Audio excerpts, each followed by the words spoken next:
नमस्कार शेतकरी बांधवांनो. 22 जानेवारी 2026 पासून बऱ्याच शेतकऱ्यांचा पीक विमा जमा होणे चालू झालेला आहे. पण अजून पण माझे बरेच शेतकरी बांधव पीक विम्यापासून वंचित आहेत. तर कोणाला काहीच समजत नाही नक्की पीक विमा कोणता आला कोणता नाही. मी स्वतः पीक विमा स्टेटस चेक केले. बऱ्याच जणांचे फोन पण आले, त्यांचे स्टेटस पण चेक करून दिलेत. पण पीक विम्यामध्ये अडचण कुठं आलेली आहे. सकाळी एका जणांचा पीक विमा मी चेक केला तर त्यांनी 2024चा पीक विमा काढलेलाच नव्हता आणि 2023चा जो पीक विमा होता तो त्यांना मागच्या वर्षी जमा झाला होता. तसंच अजून बऱ्याच जणांचे ज्यांनी क्लेम केलाच नाही, त्यांचा पीक विमा जमा झालेला नाही आहे. तर आपण एक वेळेस नक्की स्टेटस चेक करावा व आपला पीक विमा स्टेटस काय दाखवत आहे ते एकदा चेक करून पाहावे. त्याच्यावर आपल्याला समजू शकते.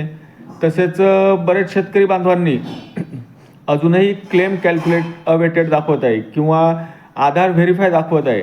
तर त्यांचे पीक विमे लवकरच जवळपास येत्या चालू आठवड्यातच पैसे जमा होऊ शकतात. कारण की पैसे टाकणे आपल्या हाती नाही आहे, पैसे सरकारकडून येतात. बऱ्याच शेतकऱ्यांचे पीक विमे आधार नॉट व्हेरीफाय दाखवत आहे.